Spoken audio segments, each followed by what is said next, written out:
Привет, у меня к вам вопрос. Кто такой Гитлер? Согласитесь, что это не просто фюрер, фанатик, развязавший Вторую мировую войну и расист. В первую очередь, это олицетворение самого плохого человека за всю историю.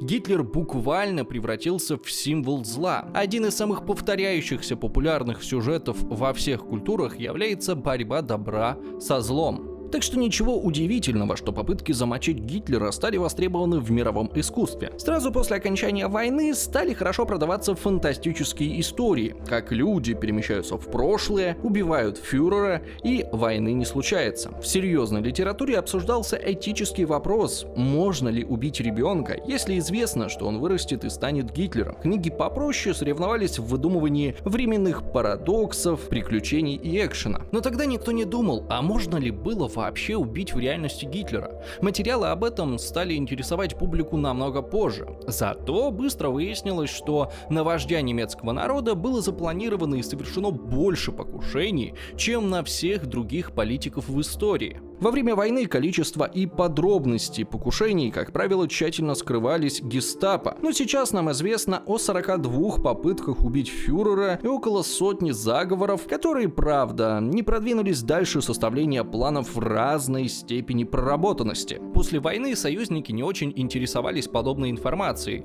и не сильно старались ее собирать. Рассказы немецких офицеров об их попытках убить фюрера виделись американской, британской и советской разведке лишь способом обелить себя за ужасы нацизма. Тем более, сами эти рассказы выглядели подозрительно. Гитлера взрывали, травили, забрасывали камнями и расстреливали, но в результате почти полусотни покушений он был лишь один раз ранен, да и то не сильно. Давайте попробуем понять, как же так получилось.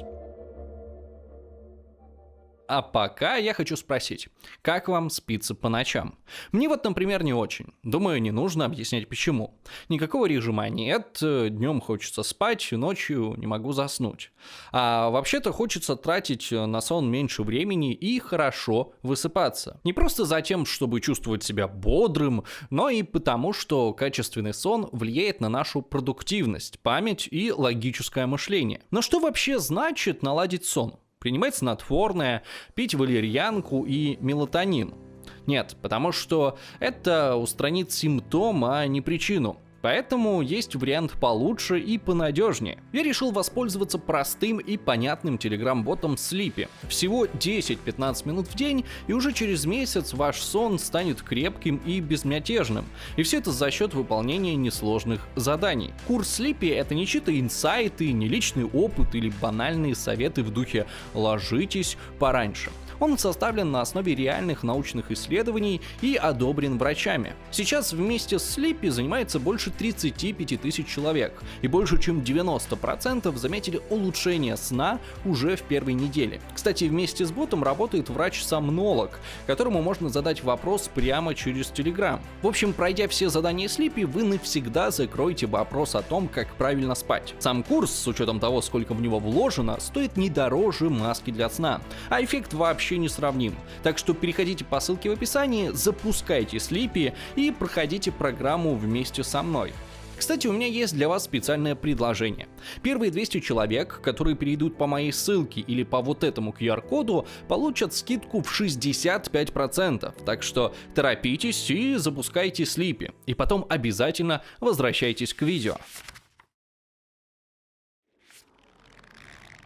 Итак, как я уже сказал, на Гитлера было совершено какое-то фантастическое количество покушений. Казалось бы, хоть одно из них должно было привести к успеху. Но если посмотреть на это глазами самого Гитлера, то для него подобное положение дел было вполне нормальным. Это становится понятно, если проанализировать всю его биографию. 1 августа 1914 года Германия объявила войну Франции и России, а уже через 2 недели Гитлер вступил добровольцем в Баварский пехотный полк. В середине октября он оказался на Западном фронте. Это было самое хардкорное время Первой мировой войны, когда пулеметы и артиллерия уже изменили поле боя, но пехота еще не придумала, как на эти изменения реагировать. Еще не было окопов и дымовых завес. Солдаты шли в атаку по старинке, большими плотными группами, и потери несли страшные. Гитлер писал, что за первые 4 дня наступления в его полку из 4600 человек осталось только 611. Это подтверждается и официальными данными потерь. Вот цитата из описания Гитлером своего первого боя.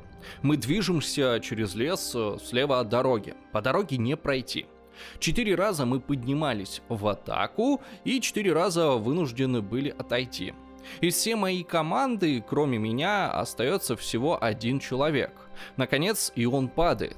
Мне отрывает выстрелом рукав кителя, но каким-то чудом я остаюсь живым и здоровым. На этом чудеса в тот день не закончились. Вот продолжение. Нас 4, оставшихся в живых, наградили. Эта награда спасла нам жизнь. Когда обсуждался список представленных к кресту, в палатку зашли 4 командира роты. Из-за тесноты нам пришлось ненадолго выйти. Мы не простояли снаружи и 5 минут, как вдруг снаряд попал прямо в палатку. Тяжело ранил подполковника Энгельхарта, а остальные в штабе были либо ранены, либо убиты. Это был самый ужасный день в моей жизни.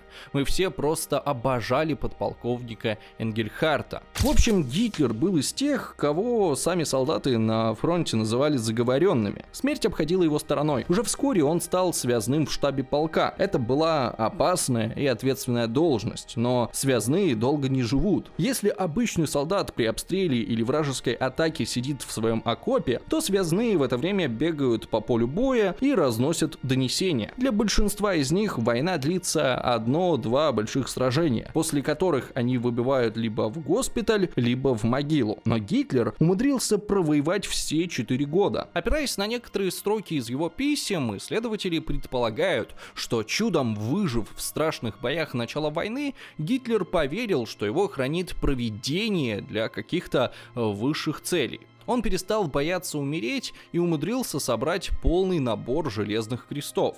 И вот такой человек после войны решил пойти в политику, чтобы пропагандировать расизм и провоцировать вооруженные конфликты с другими политическими силами. Естественно, его очень быстро захотели убить. Первое покушение было совершено уже в 1921 году. Его причиной стало убийство другого политика из социал-демократов, противников Гитлера. Когда Гитлер по обыкновению толкал речь в пивной, то громко спросил: «Кто же убийцы?». А дело в том, что убийцами все считали нацистов. И вот после этого вопроса зал неожиданно взревел. Оказалось, что боевая группа социал-демократов незаметно пришла на нацистское собрание и, резко выхватив спрятанные дубинки, полетела в бой. Началась драка, потом в Гитлера стали стрелять, но ни разу не попали. Сам он сумел покинуть помещение через черный ход. Вообще, германская внутренняя политика в те годы была очень бурной. Коллеги Гитлера, различные вожди, лидеры и руководители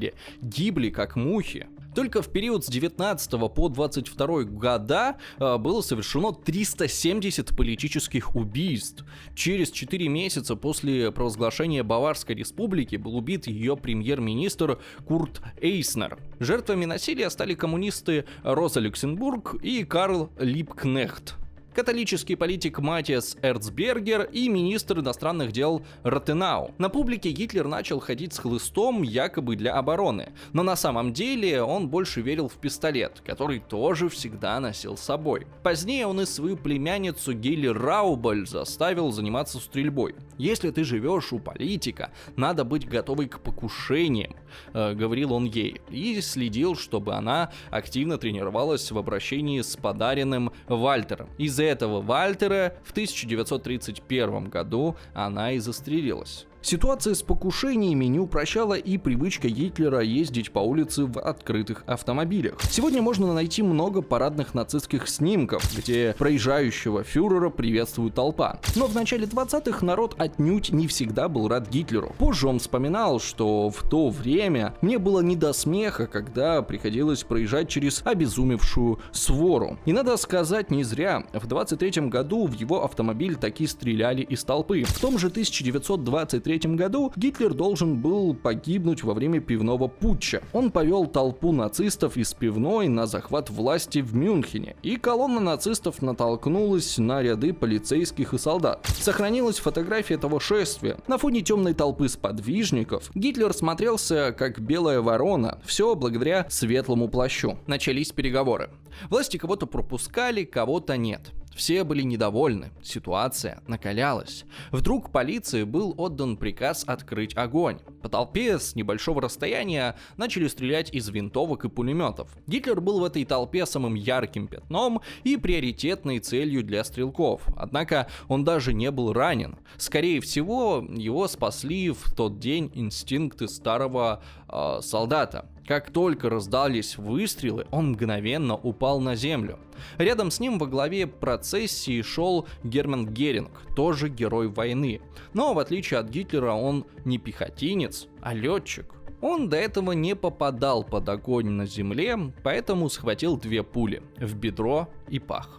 После путча Гитлер сел в тюрьму, и покушения на время прекратились. Потом были выборы 27-28 годов, где нацистская партия потерпела крах, и Гитлер на какое-то время потерял свою значимость и стал убийцам неинтересен. Однако уже в 1932 году НСДАП внезапно собрала 30% голосов. Вернувшаяся популярность вернула и желание его убить. 15 марта неизвестные открыли огонь по окнам поезда, где, как они считали, находился Гитлер и Геббельс. В июне Мерседес Гитлера попытались заманить в засаду под Штраусундом. В июле в Нюрнберге неизвестные обстреляли Гитлера, когда он переходил дорогу. В августе он получил ранение во время поездки во Фрайбург, когда в его открытый автомобиль стали бросать камни. В 1933 году Адольф Гитлер стал канцлером Германии.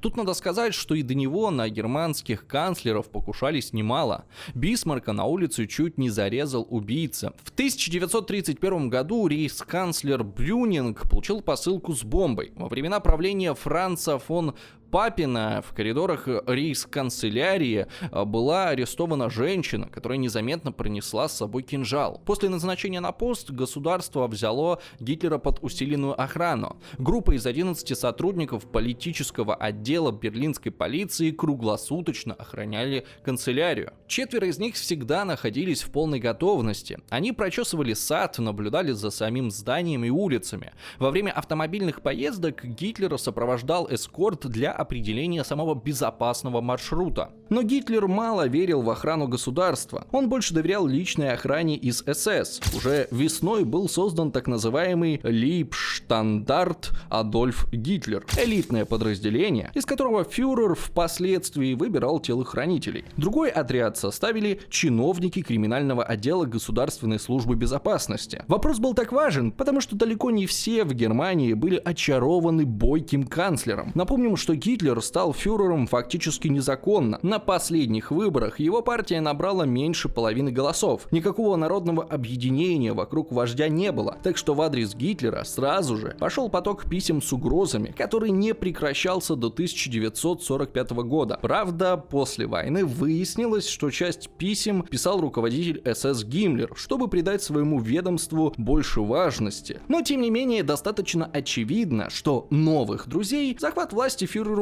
явно не принес. В феврале 1933 года, всего через несколько дней после назначения его рейхсканцлером, коммунисты под предводительством Курта Лютера начали планировать, как взорвать Гитлера. На 2 тайных заседаниях они назначили покушение на 4 марта, за день до решающих выборов в Рейхстаг, во время речи Гитлера в Кёнигсберге. Но заговорщиков арестовали незадолго до мероприятия. Вот только осудить их не получилось. Людей продержали несколько месяцев в тюрьме и выпустили из-за нехватки доказательств. Тогда еще так можно было. Если бы покушение прошло ближе к концу Третьего рейха, то их обязательно бы повесили. А незадолго до открытия новым немецким правительством заседания Рейхстага 21 марта 1933 года в Постдамский день произошла и вовсе странная история. Человек, называвший себя ясновидящим, сообщил, что каждую ночь кто-то делает подкоп к гарнизонной церкви, в которой должна была пройти торжественная церемония. Гестапо последовало оказанием этого странного человека и на самом деле обнаружило довольно длинный тоннель. С помощью ящика динамита кто-то собирался взорвать Гитлера, пожилого президента Гинденбурга, все правительство и многочисленных почетных гостей. Злоумышленников так и не нашли. Впрочем, тут, возможно, мы имеем дело с несуществующим заговором. Слишком уж странно звучит, что гестапо слушает какого-то экстрасенса и в последний момент останавливает крупный теракт. Похоже на провокацию, чтобы выслужиться перед фюрером. Это я к тому, что о многих таких покушениях мы знаем в основном из рассказов самих нацистов. Что уж там было на самом деле, остается только догадываться. Вот, например, однажды служба безопасности перехватила письмо, по некоторым источникам отравленное, одного немца, бывшего коммуниста и бывшего фашиста из Франции. В письме кто-то обещал не успокаиваться, пока не застрелят Гитлера. Вскоре выяснилось, что автором был Людвиг Аснер. Французские полицейские нашли этого человека. Оказалось, что вокруг его считали местным дурачком. Он открыто собирал деньги на свой замысел, то есть буквально объявил краудфандинг на убийство Гитлера. Полицейские на всякий случай передали данные о нем в немецкие таможенные службы. И, очевидно, серьезно с ним поговорили, так как убивать Гитлера он в итоге не поехал и отравленных писем с угрозами больше не слал. В Германии же спецслужбы работали над вопросом безопасности вождя, не покладая рук. Уже в феврале 1933 года прошла первая волна чисток. Многие из тех, кто во времена Веймарской республики открыто называл себя врагом Гитлера, отправились сначала в тюрьму, а потом в концлагеря. 2 августа 1934 года Гитлер приказал, чтобы вся армия заново приняла присягу по новым правилам. Не народу, родине и конституции, а лично ему, фюреру. Гитлер ожидал, что оно снизит протестные настроения в вермахте. Ведь военные считали клятву священной, а значит не решатся ее нарушить, даже если бы не были довольны действиями вождя. Забегая вперед, скажу, что тут он просчитался. Самый крупный заговор пришел как раз со стороны военных. Но это будет потом, а пока врагов у Гитлера и так везде хватало, даже среди собственной партии. Кстати говоря, Гитлер даже не был создателем и руководителем партии. Первое время более заметную роль там играл Грегор Штрассер. Его убили в ночь длинных ножей, бойни, которую Гитлер после прихода к власти устроил некоторым своим соратникам. Об этом как-нибудь в следующий раз. В общем, Штрассера сначала арестовали, а потом застрелили в тюремной камере. У Штрассера остался брат, Отто. И он, естественно, решил Гитлеру отомстить. В начале 1935 года Отто Штрассер познакомился со студентом-евреем Гельмутом Ширшем. Отто к тому времени создавал тайную организацию настоящих национал-социалистов «Черный фронт». А Гельмут мечтал убить Гитлера, чтобы спасти свой народ.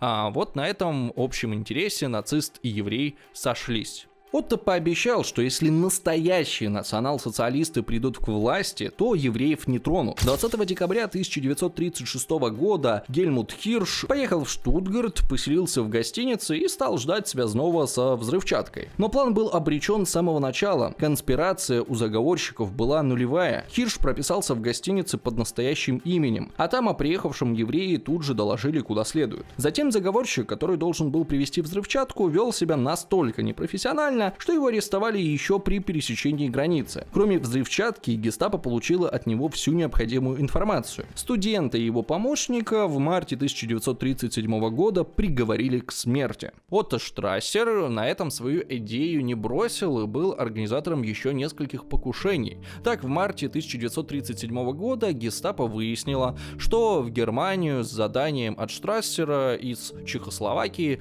должен был приехать каменщик по имени Макс Костриба. За Кострибой проследили, и как только он пересек границу, арестовали, допросили и казнили. Были и чисто еврейские заговоры. Студент-медик Давид Франкфуртер, сын раввина, еврей по национальности, 4 февраля 1936 года убил в Давосе Вильгельма Густлофа.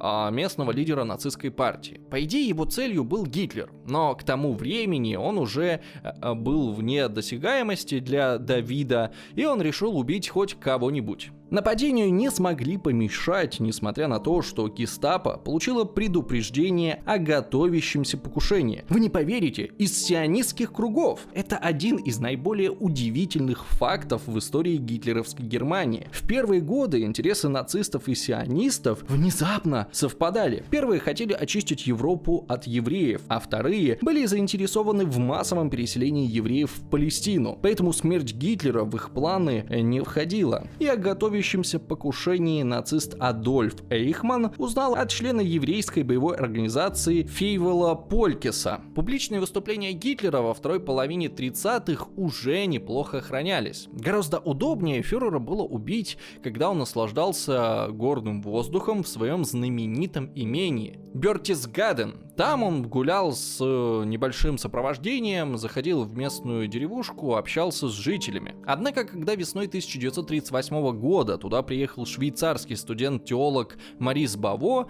все уже изменилось. Борман выкупил почти все земли вокруг поместья Гитлера и организовал охрану. Послонявшись там без толку, Баво вернулся в город и начал выдавать себя за репортера, чтобы проникнуть на публичное мероприятие нацистов, где он надеялся приблизиться к Гитлеру. Собственно, обязательно убивать Гитлера Баво не планировал и с национал-социализмом не боролся. Баво состоял в католическом союзе, у которого главным врагом был коммунизм. У Баво был план, что ему надо обязательно убедить Гитлера немедленно напасть на Советский Союз, а если это не удастся, убить его. Баво сумел попасть на собрание нацистов, но в самый последний миг, когда он уже собирался достать пистолет, толпа вскинула руки в нацистском приветствии и перегородила студенту обзор. Потом он 3 месяца ездил за Гитлером по Германии, надеясь найти другой подходящий момент, пока у него не закончились деньги. Дальнейшая его судьба печальна и глупа. Баво поймали за безбилетный проезд и нашли у него пистолет. Он тут же во всем признался и был казнен в 1941 году. Осенью 1938 года возможность убить Гитлера выпала человеку совсем другого склада. Джессике Милфорд, сестре некой английской приятельницы фюрера. Собственно, у него было 2 английских приятельницы. Это сестры Юнити и Диана Милфорд. А вот третья сестра Джессика была фанатичной коммунисткой. Она размышляла об убийстве. Я все время думала об этой возможности. Я могла бы сделать вид, что внезапно поверила в фашистские идеи, и потом поехать вместе с Юнити в Германию и встретиться с фюрером лицом к лицу. В этот момент я могла бы вытащить пистолет и застрелить его. Конечно, меня сразу же схватила бы его охрана. Но разве это того не стоило? Когда через много лет всему миру открывалась ужасная правда о Гитлере и его режиме, а половина Европы была уничтожена, я часто сожалела о том, что мне тогда не хватило мужества. А вскоре состоялось одно из самых 2 знаменитых покушений. В 1939 году Гитлер стал целью для самого опасного типа убийцы – молчаливого, умного и хладнокровного одиночки. Незадолго до войны он решил, что убить Гитлера станет великим добрым делом, и принялся за работу. Взрывчатку он раздобыл в каменоломне, куда специально ради этого устроился работать. Местом покушения Эльзер выбрал мюнхенскую пивную, в которой Гитлер ежегодно 8 ноября произносил речь перед старыми бойцами. Осенью 1938 года Эльзер часто поздним вечером заходил в помещение перед закрытием, прятался и оставался там на всю ночь. В целом он провел в пивной 35 ночей. Умелый мастер практически бесшумно закладывал взрывчатку в колонну, перед которой стояла трибуна Гитлера. На рассвете, когда в пивную приходили работники, он уходил через черный ход. Как и планировалось, 6 ноября 1939 года Эльзер закончил закладывать взрывчатку. На следующий день он последний раз проверил бомбу, заложенную под металлической плитой, и завел часовой механизм. 8 ноября бомба взорвалась ровно в 21:20. Погибло 8 человек, 63 получили ранения. Это было идеальное покушение, если бы не одно «но». Гитлера даже не задело. Это очень странно, ведь в это самое время он должен был читать доклад прямо у колонны, но неожиданно закончил его раньше времени и за 13 минут до взрыва ушел из пивной. Он спешил в больницу к подруге, которая попыталась застрелиться. Геббельс записал в дневнике: «Я получил печальное известие и отправил фюреру телеграмму о том, что вскоре после того, как мы покинули пивную, там произошел взрыв, есть убитые и раненые. Все здание рухнуло». Это невероятно! Сперва фюрер решил, что это мистификация, покушение, несомненно задуманное в Лондоне. Фюреру и всем нам чудом удалось избежать смерти. Если бы демонстрация прошла, как и планировалось, мы все были бы уже мертвы. Несомненно, его хранит Всевышний. Он умрет только тогда, когда выполнит свою миссию. Организатора взрыва Эльзера задержали на швейцарской границе. На допросах он во всем сознался, утверждал, что действовал в одиночку. Его посадили в концлагерь и держали там до конца войны. Накануне падения Рейха комендант концлагеря по приказу Гиммлера лично убил его выстрелом в голову. Это первая попытка убийства, которая всерьез повлияла на Гитлера. Он стал более набожным, часто говорил про судьбу и волю провидения. Он был убежден, что ничего нельзя поделать с идеалистически настроенным убийцей, который готов для выполнения своего плана безоглядно поставить на карту всю жизнь. Покушение столяра Эльзера стало последним в числе покушений, совершенных гражданскими. Вскоре охрана фюрера стала столь многочисленна и тщательна, что преодолеть ее неподготовленному человеку стало невозможно. Поэтому все последующие попытки были совершены военными. Вообще, эта идея с личной присягой армии Гитлеру хоть и была интересной, но на практике работала слабо. Там были такие слова: «Перед Богом приношу эту священную клятву, что я буду беспрекословно подчиняться фюреру немецкого рейха и немецкого народа Адольфу Гитлеру, верховному главнокомандующему армии, и как бравый солдат буду всегда готов отдать жизнь во имя этой клятвы».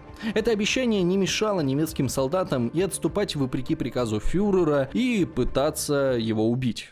Первый заговор с такой целью возник в офицерской среде во время чехословацкого кризиса. Далеко не все солдаты фюрера были кровожадными агрессорами. Многие понимали, какой катастрофой обернется для Германии еще одна европейская война. Поэтому они решили убить фюрера, если он отдаст приказ идти в атаку. Но Франция и Англия неожиданно согласились на оккупацию Судетской области. Война отложилась на неопределенный срок, и от плана убийства отказались. В сентябре 1939 года его попытались взорвать польские военные во время парада Победы в Варшаве. 500 килограммов тротила были спрятаны в канаве, однако парад в последний момент отменили. На планы вторгнуться во Францию через нейтральные страны оппозиция из вермахта ответила еще одним заговором. Небольшая группа военных верила, что этот план приведет Германию к катастрофе, которую может остановить только смерть Гитлера. 1 ноября 1939 года заговорщики сообщили доктору Эриху Корту, исполняющего обязанности посольского советника Министерства иностранных дел: «У нас нет никого, кто бросил бы бомбу, чтобы освободить наших генералов от угрызений совести». Корт ответил: «Я пришел попросить об этом вас». Должность позволяла посольскому советнику в любое время приходить в рейхсканцелярию. Он мог бесконтрольно ожидать Гитлера в большой приемной. Чтобы охрана привыкла к его присутствию, он часто там задерживался. Заговорщики в любое время могли рассчитывать на Корта, но возникли неожиданные трудности с получением взрывчатки из военных запасов. Из-за этого время операции приходилось переносить 17 раз. А когда в пивной взорвалась бомба Георга Эльзера, у военных все еще не было динамита.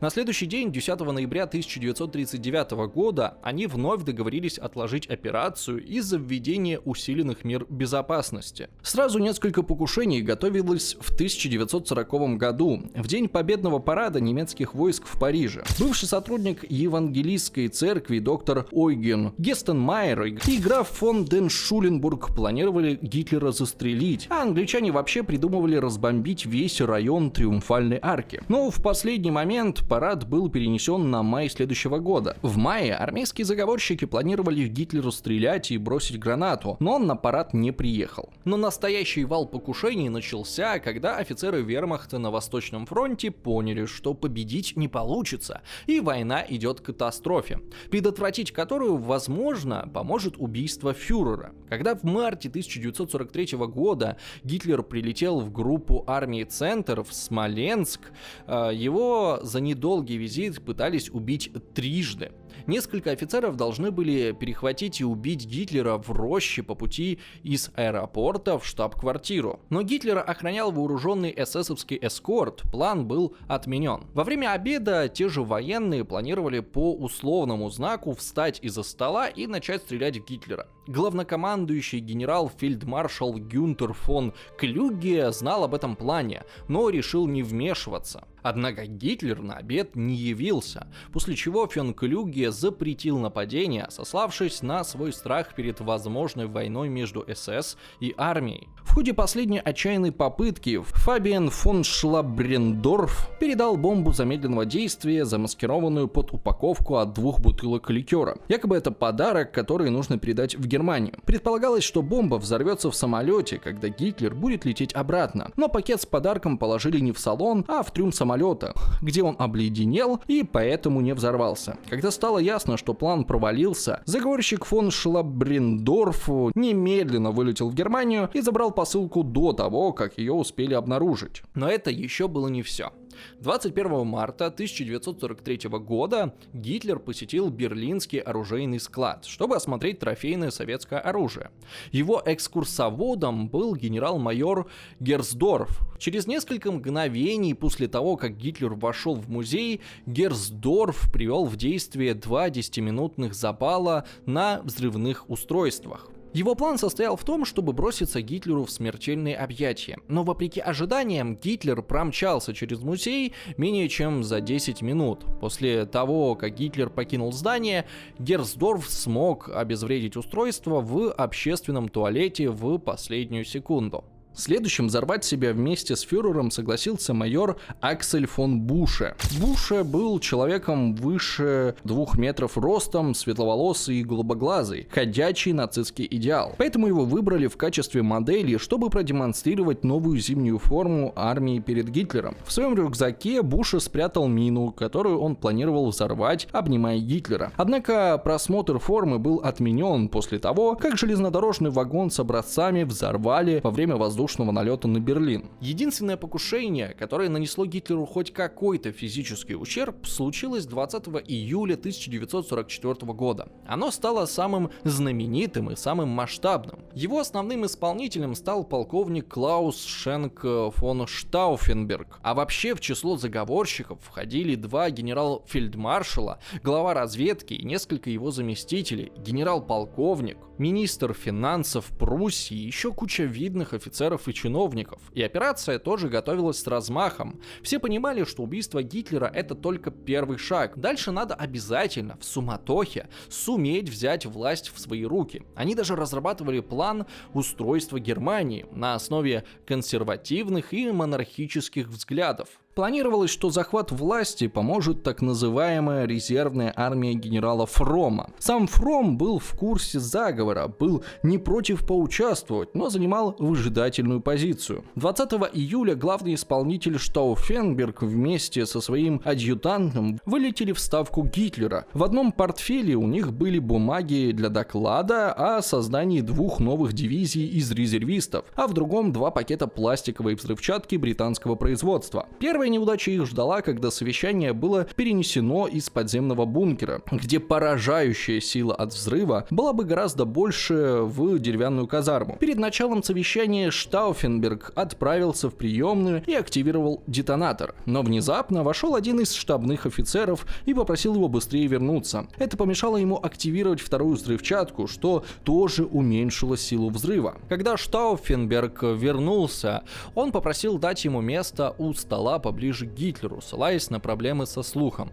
В итоге у него получилось поставить портфель в паре метров от фюрера, прислонив его к массивной деревянной тумбе. После этого под предлогом телефонного разговора Штауфенберг покинул совещание и не заметил, как один из участников совещания пересел ближе к Гитлеру и передвинул мешавший ему портфель за другую сторону тумбы, которая теперь защищала Гитлера от взрыва. В итоге бомба взорвалась в 12:42 по местному времени. Из 24 человек, присутствовавших на совещании, 4 погибли, остальные получили ранения. Сам Гитлер получил ожоги ног, несколько осколков застряли под кожей, одна рука была частично парализована. Но больше ничего серьезного. А вот если бы Штауфенбергу удалось взвести вторую бомбу, то шансов бы у фюрера не было. Заговорщики видели взрыв и успели покинуть территорию до того, как выставили оцепление. Они были в полной уверенности, что Гитлер убит. Остальные получили условный сигнал и приступили к выполнению плана по захвату власти. Но через час начальнику штаба в Берлине Фрицу Тилле пришло сообщение. Произошло нечто ужасное.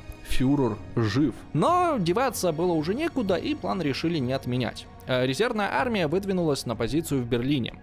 Но тут вмешался командующий этой армией генерал Фромм. Это тот самый, который был как бы ни при чем и просто наблюдал, куда пойдет заговор. Когда Фромм понял, что Гитлер живой, то быстро дал заднюю. После нескольких перестрелок к концу дня путч был полностью подавлен.